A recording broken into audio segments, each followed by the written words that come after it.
on fighting on the last London card. I think it was like right around that same time. So are you viewing this as like making up for missed opportunity, you know, and all that from your last fight?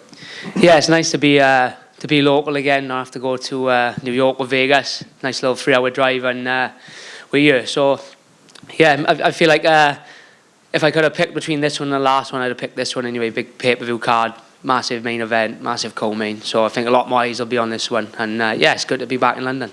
In your leading into the last fight, I feel like that was a lot of the questions, like why are you not fighting on London? You know, undefeated guy, like fighting a high-ranked opponent. Coming off of that, is it almost freeing that now you don't have to answer all these questions? Like, are you the future of this country? Like, why aren't you fighting in London? Now you just get to focus on this fight and who you're fighting. Yeah, exactly that. You know, it's nice to be undefeated and all that, but the pressure does amount a little bit. It feels like I've got a bit of a monkey off my back, and I can go out there now and just focus on this fight. And I know what it's like to lose. I know I've experienced it. I've felt the heartbreak and all that of it, but you know, life goes on, and it's nice to be able to just focus on this fight now and go out there and get after it.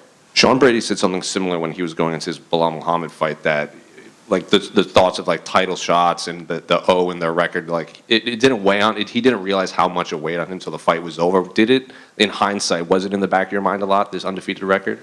Yeah, I think so. It's kind of like all anyone wants to talk about when you're undefeated is what's next. Where do you win this fight?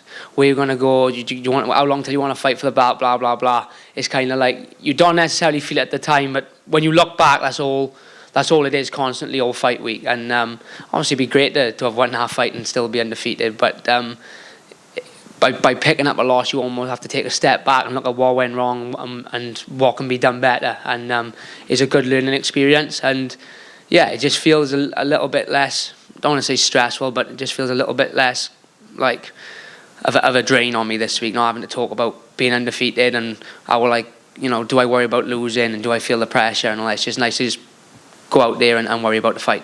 You're obviously fighting Makwan, a guy who at one point he was the undefeated guy coming up, and now he's not lost a bunch in a row lately, but he's like, I think like 4 or 5. So what are you expecting from him when you guys lock up on Saturday? I expect him to bring what he always brings. You know, if you let him in the fight and give him an opportunity, he'll take it and put you away. He's a dangerous guy in areas.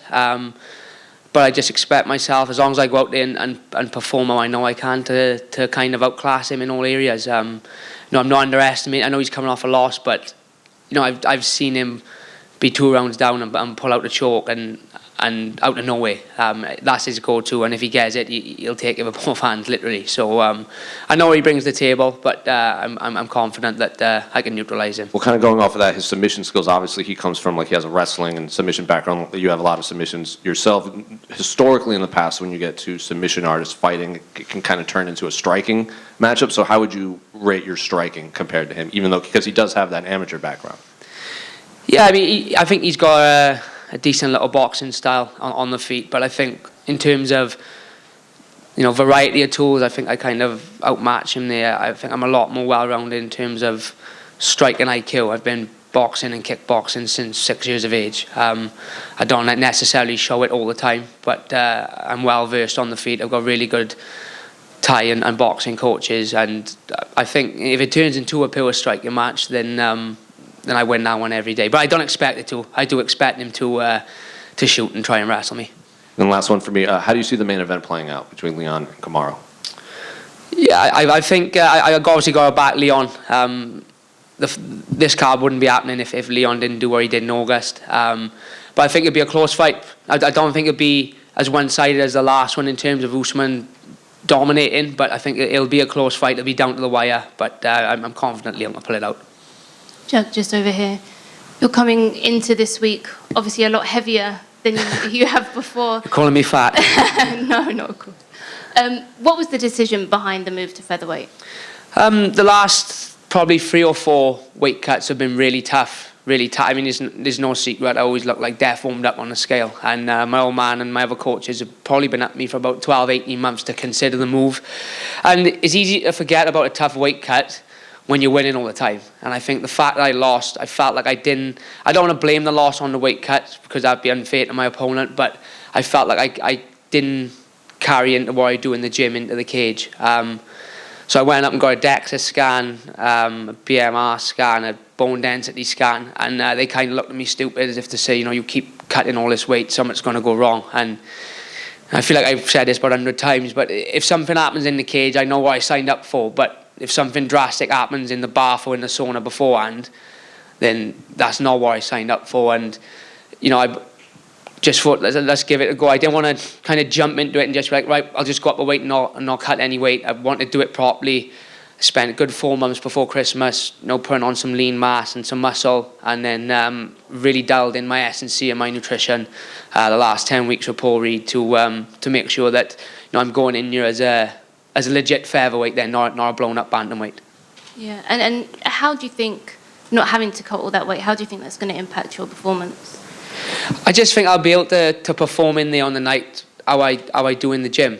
I'll still be cutting a little bit of weight. It's not like I'm walking around 146 now. I'm still going to have a water cut. I'm still going to be able to put on a little bit of weight going into the fight.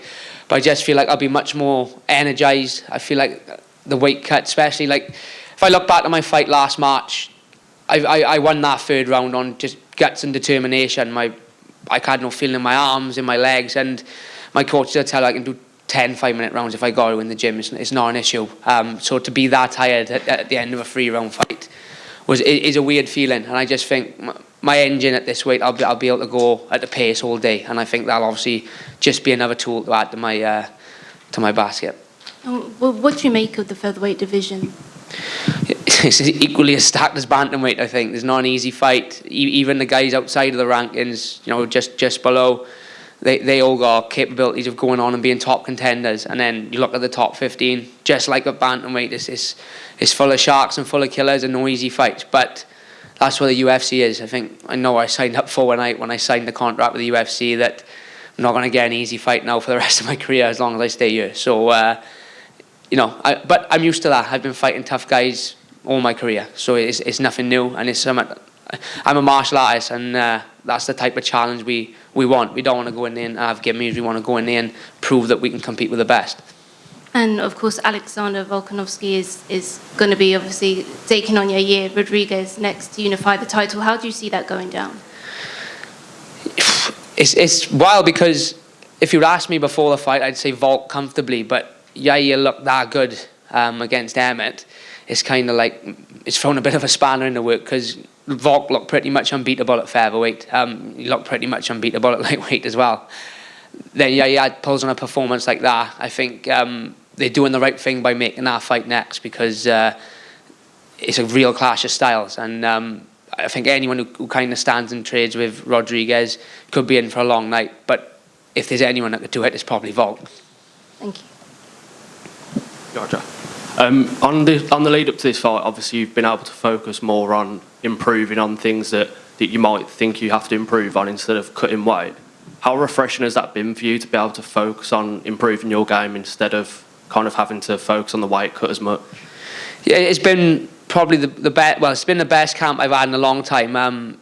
Like you say, it's made me fall in love with training again. It's made me fall in love with the sport again because I haven't had to spend 8 weeks just pretty much cutting weight. I've been able to focus on my skills, getting sharp, technical work, focusing on what my opponent's going to bring to the table, where sometimes I had to scrap a few of those sessions to jump on the runner and the bike and cut weight. So it's been nice, and I've thoroughly enjoyed this camp, which is not something I can always say down at bantamweight.